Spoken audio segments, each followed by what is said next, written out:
Friends, നമുക്കിവിടെ vegetable egg തോരൻ എങ്ങനെയാണ് ഉണ്ടാക്കുന്നതെന്ന് നോക്കാം. അതിനായി കുറച്ച് സാധനങ്ങൾ മാത്രം മതി. ടൊമാറ്റോ 3 എണ്ണം എടുത്തിട്ടുണ്ട്. ഇവിടെ പീസാക്കി വെച്ചിട്ടുണ്ട്. ഒരു ക്യാരറ്റ് എടുക്കാം. ഇവിടെ ക്യാരറ്റ് വളരെ കുറവാണ്, എൻ്റെ കയ്യിൽ ഇത്രയും മാത്രമേ ഉണ്ടായിരുന്നുള്ളൂ. ഒരു ക്യാരറ്റ് എടുക്കാം. ഒരു ക്യാപ്സിക്കത്തിന്റെ പകുതി എടുത്തിട്ടുണ്ട്. 3 ഓണിയൻ കട്ട് ചെയ്തതാണ് ഇത്. ഒരു കഷ്ണം ഇഞ്ചി ചതച്ചത്, 3 വലിയ അല്ലി വെളുത്തുള്ളി ചതച്ചത്, കുറച്ച് ബീൻസ് മുറിച്ചത്, മല്ലിയില, ഒരു പച്ചമുളക്. ഞാനിവിടെ 6 താറാവ് മുട്ടയാണ് എടുത്തിരിക്കുന്നത്. കോഴിമുട്ട വെച്ചും ഇത് ചെയ്യാം. കോഴിമുട്ട വെച്ച് ചെയ്യുന്നതാണ് വളരെ ടേസ്റ്റി. എൻ്റെ കയ്യിൽ ഇന്ന് താറാവ് മുട്ടയാണ് ഉണ്ടായിരുന്നത്, അതുകൊണ്ട് ഞാൻ ഇന്ന് താറാവ് മുട്ടയാണ് എടുത്തത്. ഇനി നമുക്കിത് എങ്ങനെയാണ് പ്രിപ്പയർ ചെയ്യുന്നതെന്ന് നോക്കാം. ഇതിനായി ഒരു പാൻ അടുപ്പത്ത് വെച്ചു. കുറച്ച് കോക്കനട്ട് ഓയിലാണ് ഞാൻ ഇവിടെ എടുത്തിരിക്കുന്നത്.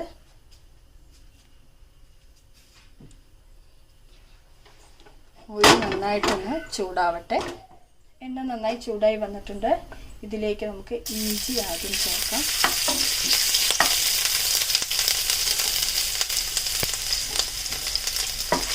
ഫ്ലെയിം കുറച്ച് വെക്കണം. അതിനുശേഷം വെളുത്തുള്ളി ചതച്ചതും കൂടെ ചേർക്കാം. ഓണിയൻ കട്ട് ചെയ്തത് ചേർക്കാം. ഓണിയൻ കുറച്ച് അധികം ചേർക്കുന്നതുകൊണ്ട് കുഴപ്പമില്ല. നന്നായി വഴന്ന് വരണം. വഴന്ന് വരുമ്പോൾ ഈ ഓണിയൻ കുറച്ചായി തോന്നും. കയ്യിൽ കൂട്ടി ഓണിയൻ നന്നായി വഴന്ന് വരട്ടെ.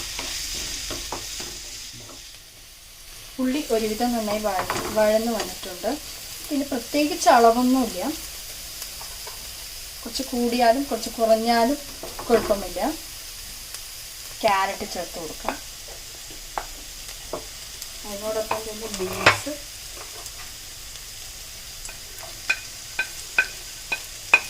വെജിറ്റബിൾസ് അധികം കഴിക്കാത്ത കുഞ്ഞുമക്കൾക്ക് വേണ്ടിയുള്ള ഒരു റെസിപ്പിയാണത്.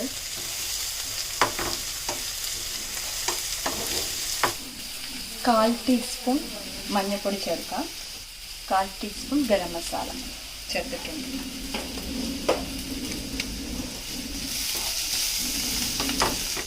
ക്യാപ്സിക്കം ചേർത്ത് കൊടുക്കുകയാണ് ഇനി ഇതിലേക്കായിട്ട്. ഇതെല്ലാം ഒന്നിച്ച് ചേർക്കാം. ഇനി ക്യാപ്സിക്കവും ടൊമാറ്റോയും ഒന്നിച്ച് ചേർക്കുന്നുണ്ട്. ഇനി അടുത്തത് കുറച്ച് പെപ്പർ പൊടിയാണ് ഇത് ചേർത്ത് കൊടുക്കേണ്ടത്. അതിപ്പോൾ ചേർക്കാം. നന്നായിട്ടൊന്ന്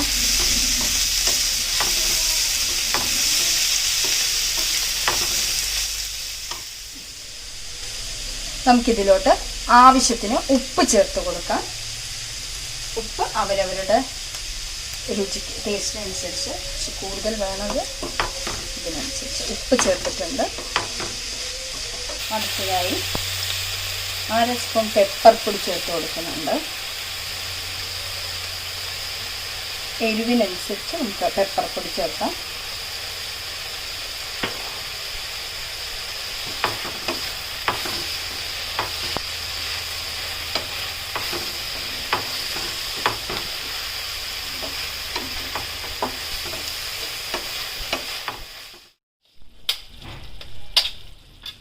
ഇനി നമുക്കിതിലോട്ട് എഗ്ഗ് ആഡ് ചെയ്ത് കൊടുക്കാം.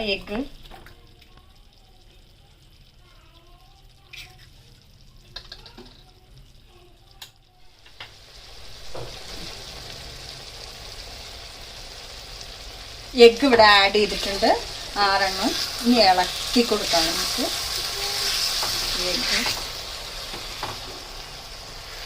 എഗ്ഗിൻ്റെ യോക്ക് ഇങ്ങനെ വേണമെന്നുള്ളവർ ഇളക്കണമെന്നില്ല. നമുക്കങ്ങനെ വേണ്ട.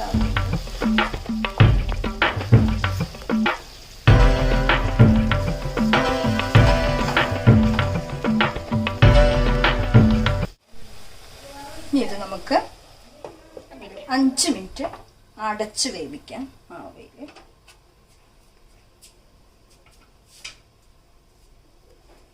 അവസാനം ഭാഗമാണിത്.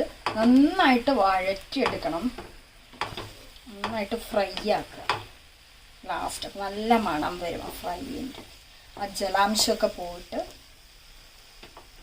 ഇത്തിരി ഫ്ലെയിം കൂട്ടിയിട്ട് നമുക്ക് നന്നായി വഴറ്റിയെടുക്കണം. നല്ല മണം വരുന്നുണ്ട്.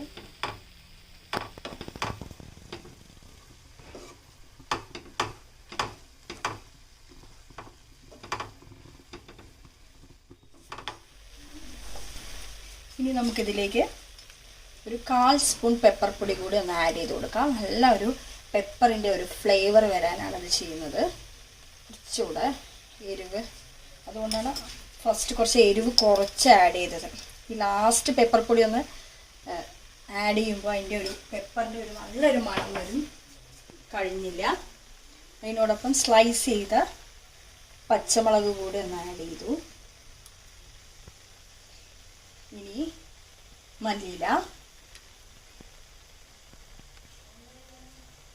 മല്ലിയില കുറച്ച് കൂടുതൽ ആഡ് ചെയ്യുമ്പോൾ ആ മല്ലിയിലയുടെ നല്ലൊരു മണം ഇതിലോട്ട് വരും.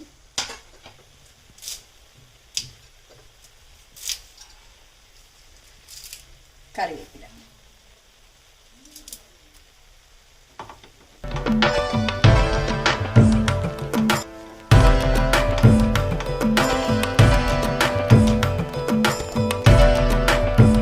ഇതിൻ്റെ ലാസ്റ്റാണ്. ഫ്ലെയിം ഓഫ് ചെയ്തതിന് ശേഷം 1 സ്പൂൺ വെളിച്ചെണ്ണ ആഡ് ചെയ്ത് കൊടുക്കാം. 1 സ്പൂൺ ആയാലും മതി. അപ്പോൾ നമ്മുടെ വെജിറ്റബിൾ എഗ് തോരൻ റെഡി ആയിട്ടുണ്ട്. നമുക്കിതിനെ ഒരു സെർവിങ് ബൗളിലേക്ക് ആക്കാം. എങ്ങനെയുണ്ടെന്ന് നോക്കാം.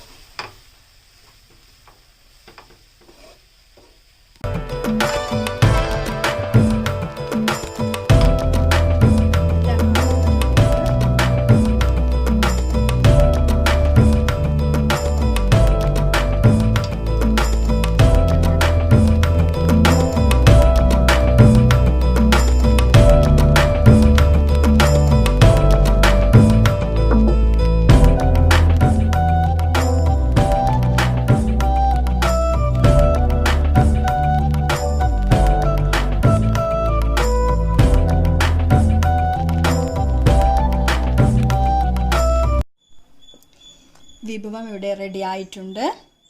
നമ്മുടെ വെജിറ്റബിൾ എഗ് തോരൻ എല്ലാ കുട്ടികൾക്കും ഇത് വളരെ ഇഷ്ടപ്പെടും. വളരെ ഹെൽത്തിയുമാണ്, ടേസ്റ്റിയുമാണ്.